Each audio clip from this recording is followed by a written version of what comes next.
নমস্কার বন্ধুরা, blog with cooking চ্যানেলে সবাইকে স্বাগত। তো আজকে আবার একটা রান্না নিয়ে চলে এসেছি। তো আজকে বানাবো হচ্ছে নিরামিষ পটলের মালাইকারি। তো এই নিরামিষ পটলের মালাইকারি বানাতে কি কি লাগে, তো চলো আমরা প্রথমে দেখে নিই, তারপরে রান্নাটা শুরু করব। তো চলো এবার রান্নাঘরের দিকে যাই। আজকে আমি বানাবো পটলের মালাইকারি। পটলের মালাইকারি করতে কি কি দরকার সেগুলো এখন দেখাচ্ছি। এই যে পটলটা আস্তে আস্তে কেটে নিয়েছি, দুই দিকের মুখটা একটু একটু করে চিড়ে দিয়েছি, তাহলে মশলাটা ভালো ঢুকবে। তার পটল তো হলো। এইবার সর্ষের তেল, নুন, বাদাম বাদাম পোস্ত, কাঁচা লঙ্কা তিনটে একসাথে বেটে দেবো। আর ফোড়নে দেব হচ্ছে শুকনো লঙ্কা দেব, আর এই যে কালো জিরে এটা দেব। আর নামানোর সময় চিনিটা দেব, নিয়ে নিয়েছি। আর হলুদ তো লাগবেই। আর নারকোল, এই যে নারকোলটা নিয়ে নিয়েছি, এটা কুড়িয়ে আমি এটাকে দুধ বার করব। নারকোলের দুধটা দিয়ে দেবো পটলের মালাইটা দিয়ে। এই বাদামটা আর পোস্ত কাঁচা লঙ্কা একসাথে তিনটে দিয়ে দিলাম, একসাথে বেটে নেব তিনটে।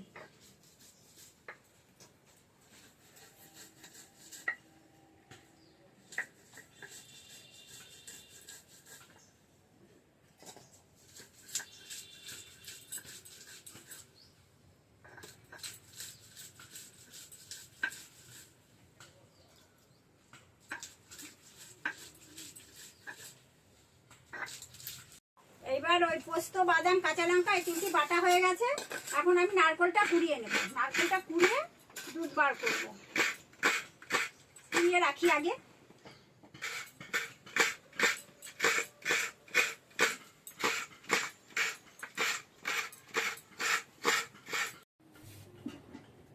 কড়াইটা বসিয়ে দিয়েছি, গ্যাসটা জ্বালানি, এখন গ্যাসটা জ্বালাতে হবে। গ্যাসটা জ্বালালাম, কড়াইটা বসিয়ে দিলাম।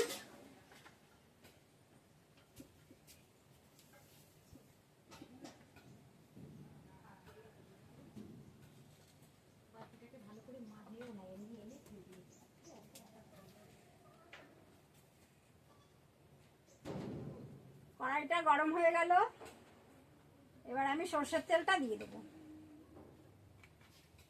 খুলে রাখ, একটা বন্ধ করছি।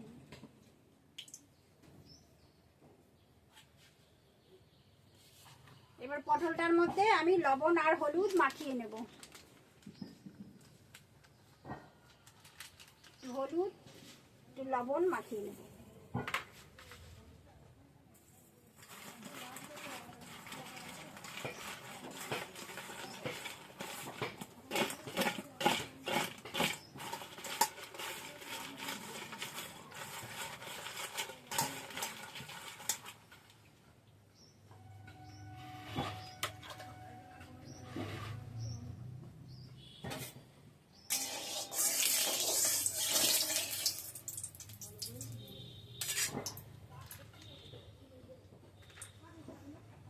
তেলটা গরম হয়ে গেলে এবার পটলটা ছেড়ে দেবো।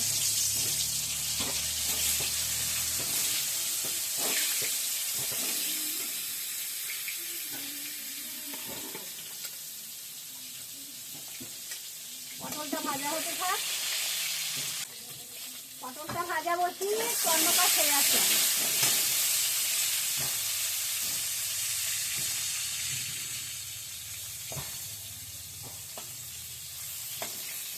পটলের এক পিঠটা ভাজা হয়ে গেছে, উল্টে দিলাম।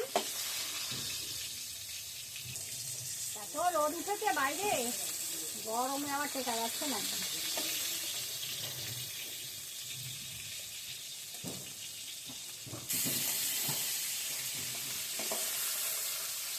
পটলগুলো তুলে নিলাম।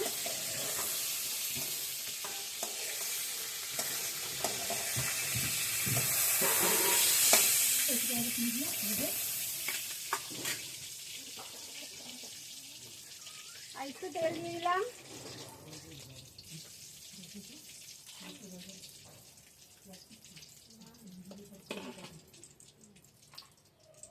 শুকনো লঙ্কা ফোড়ন দিয়ে দিলাম।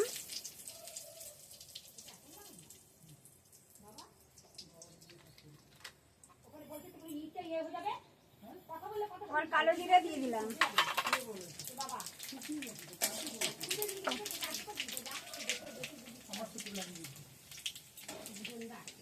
আর একটু সর্ষের তেল দিয়ে দিলাম।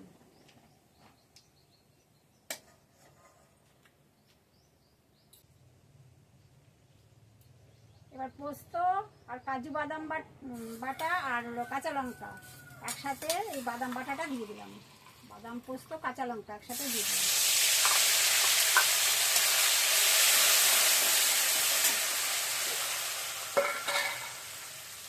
সামান্য একটু জল দেবো, সামান্য একটু জল দিয়ে দিলাম, তাহলে মশলাটা পুড়বে।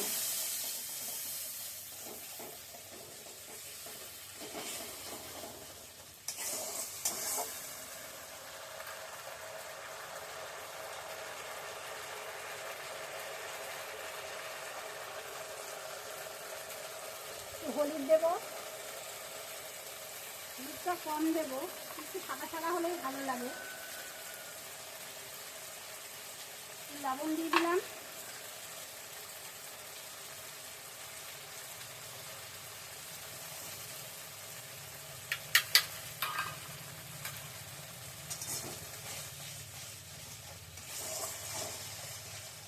এবার এটা একটু কষু। এবার নারকেলটা কুড়ে নিয়েছি, নারকেলটার মধ্যে একটু জল দেবো। জল দিলাম। এবার নারকেলের দুধটাকে চটকে চটকে বার করব।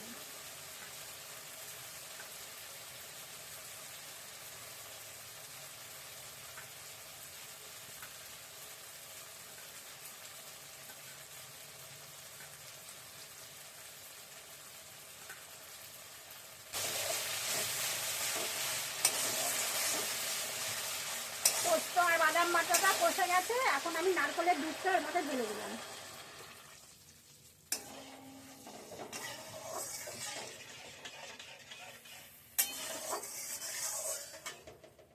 জল দিলাম না, নারকেলের দুধেতেই হয়ে গেল।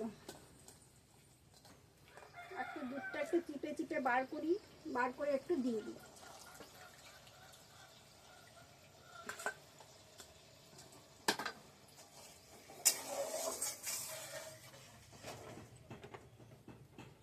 পটলটা দিয়ে দেবো।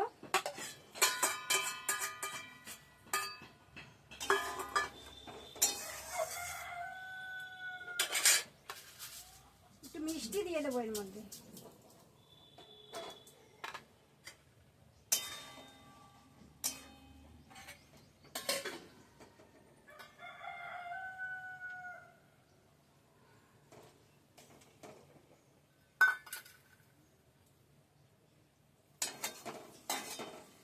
ঢেকে দেবো।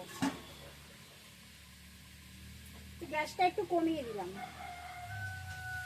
এবার দেখি উল্টে কি অবস্থায় আছে।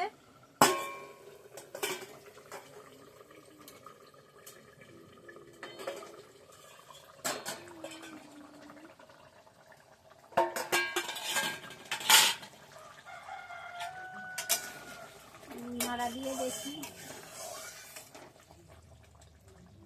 পটলটা সেদ্ধ হয়ে এসছে, একটুখানি আর একটুখানি হবে, তারপর নামিয়ে দেব।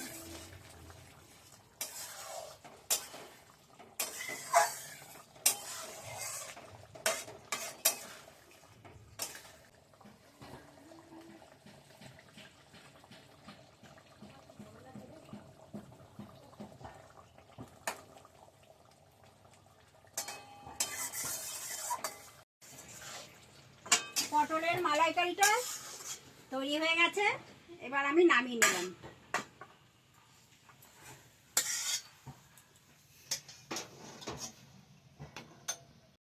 বন্ধুরা, আমি পটলের মালাইকারিটা কিভাবে তৈরি করলাম আপনারা তো দেখলেন, আপনারা ওইভাবে করে খেয়ে দেখবেন। আশা রাখছি ভালোই লাগবে। এটাতে পেঁয়াজ দেওয়া যায়, আমি পেঁয়াজ ব্যবহার করিনি, আমি আজকে নিরামিষ করেছি।